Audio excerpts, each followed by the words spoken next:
Cannabis remains illegal as ministers push through a law controlling its use by the public.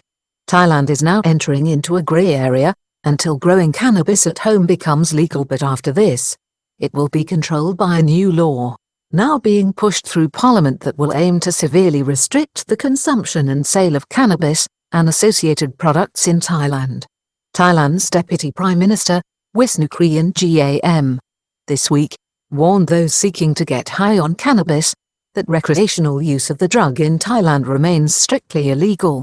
He explained that a new law being pushed through parliament will regulate the use of cannabis, including requiring anyone who deals in the substance to obtain a license, and specifying that the strength of cannabis product be well below the level normally associated with users getting high on the illegal drug.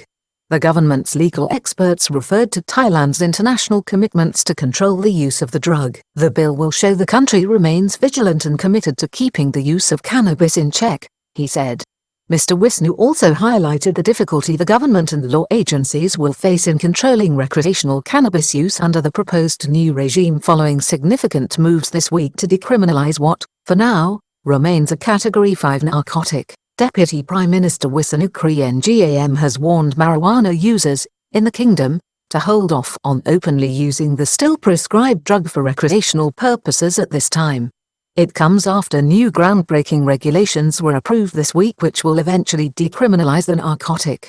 Mr. Wisnu warned that such activity is still strictly illegal with severe legal provisions in force, which could lead to consequential jail terms for those caught using or dealing with the substance.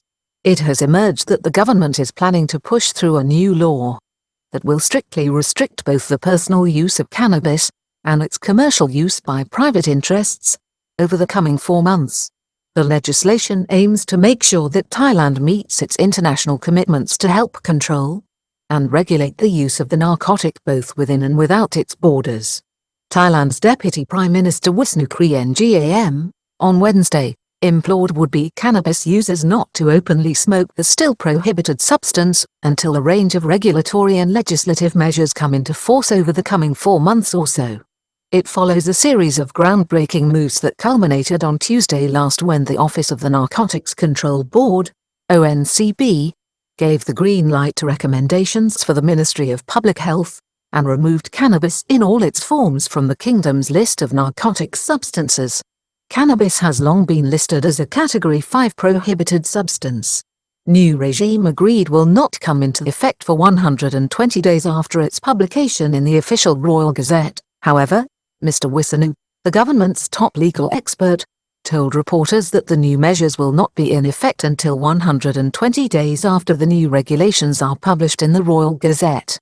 Use of cocaine and cannabis is still highly illegal in Thailand with very serious legal consequences. This will happen after the final regulations are signed by the Bumjathe party leader and Minister of Public Health, Anutin Charnvirakul. Minister Anutin has pushed for the decriminalization and home use of marijuana since coming to power in 2019, and the issue was a key part of the manifesto of his party in the run-up to the last general election. Violators can still be jailed for up to 15 years in the meantime. Deputy Prime Minister Wisnu warned that anyone using the drug or found in possession without approval from government bodies for medical or research purposes as allowed under current legislation will still face prosecution and could face up to 15 years in prison.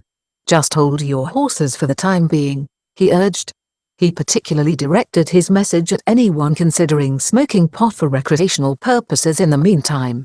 Until the law is cleared, caution should be exercised, he explained. It isn't something that can be done freely, law being rushed through parliament to allow for a new controlled regime allowing cultivation at home. Mr. Wisnu also explained that a new law will be introduced into parliament and passed before the new regulations come into play to specify and limit the use of cannabis to ensure that Thailand conforms with its obligations under several international conventions. Under the proposed new legal regime for the use of cannabis, it is thought that the cultivation of up to 6 plants for personal use will be allowed by the government provided that the plants have been notified to local authorities. A license from the local government authority will be required to cultivate cannabis for commercial purposes, and the new law and regulation will specify that any cannabis extract may not have a THC value in excess of 0.2, which is quite low. strength of tetrahydrocannabinol, the active ingredient in cannabis, will be set at an ultra-low level. THC stands for tetrahydrocannabinol, which measures the potency of cannabis by weight. Many recreational users of cannabis, who currently illegally enjoy a high from the drug, use products with a THC ranging from 0.3 to 4%, while some especially cultivated and very powerful forms of the drug can have a THC of up to 25%. Referring to the new law that is believed to be pending, on Wednesday, Mr. Wisnu said, "The bill will show the country remains vigilant and committed to keeping the use of cannabis in check." Indeed, there is still some doubt whether the government can navigate what are going to be difficult and choppy waters between complying technically with the international conventions that Thailand signed up to from 1961 to 1990 and allowing the recreational use of cannabis on a highly restricted basis driven by the populist policies of the Bangkok Party, a key coalition partner. Difficult task for the government to balance its commitment to international treaties and the new populist cannabis regime pushed by Bangkok MPs on Wednesday. Deputy Prime Minister Mr. Wisnu accepted that this would be the case, saying that the challenge would be a difficult one with a balance being sought by officials. Although the Office of the Narcotics Control Board, ONCB, signed off on the red tape this week to move towards decriminalizing marijuana or cannabis, it has long been seen as a bastion of opposition towards the liberal agenda being pursued by Minister Anutin and the Bangkok Party. Thailand is also an extremely conservative society, with a large segment of the population resolutely opposed to drug use and indeed, also, widespread alcohol use. Anonymous sources within government agencies also suggest that there is some skepticism and apprehension about the latest moves. Former top state agency official and narcotics expert sees potential conflict with international partners. In the last week, Mr. Viraj Sumaye, an accepted expert on controlled substances, former senior official with Thailand's Food and Drug Administration, and past president of the International Narcotics Control Board from 2017 to 2019, has advised that allowing households to cultivate cannabis plants is fraught with difficulty. He says it is likely to lead to conflict with international bodies such as the United Nations.